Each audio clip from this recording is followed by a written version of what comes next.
When we were kids, my mother would wake up at dawn to pray and anoint us. She did this every day, and she would pray, tell God her problems, anoint us, pray about our future, pray about our children. We were young. But I remember one of the days when my mother was praying for me and my future children, my grandchildren, saying that, oh, my children will go abroad and all those things. There was one particular night she woke up to pray. And I think I have shared this story before, I think 2 years ago, where in the prayer, my mother sat on the floor and she was like, God, it's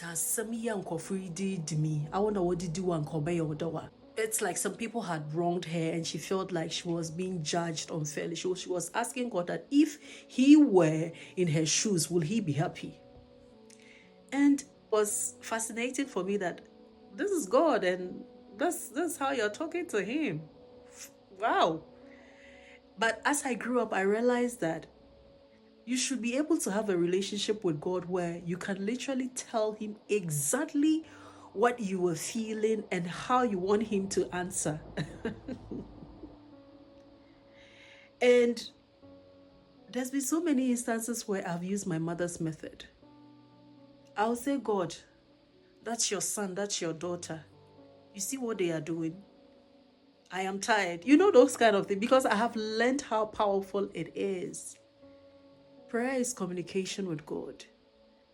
Prayer is communication with God in a way that you can flow. Don't go to God high and mighty.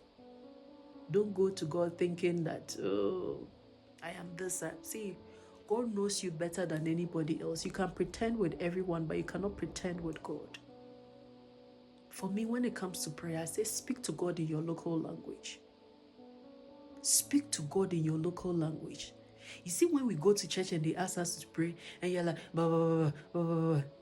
You're just babbling. That is not to dispute the place of tongues and warfare.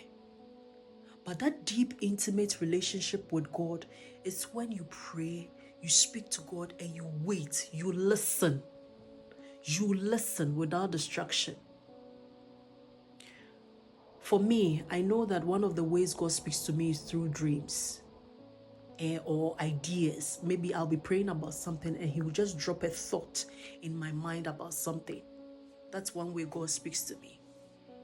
And so when I'm praying to God about something, I realize that I need to really pay attention. But sometimes that is where the distractions come in. So please, intimacy with God should be an everyday thing. Every day. In the morning, you are praying. In the afternoon, you are praying. Just walk and pray.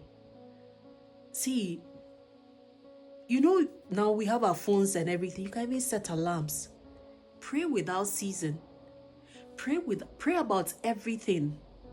Pray about what to wear, what to eat, what to prepare for the family. Pray about your school. Pray about your job. Pray about your friends. Pray about the things that keeps you awake at night. Pray. Tell God. Because when it comes to intimacy and personal relationship with God, your pastor cannot do it for you.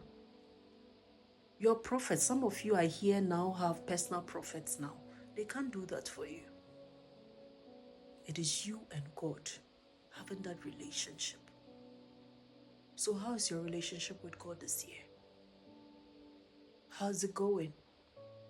It's not too late. Start by telling God to help you. It is a personal relationship.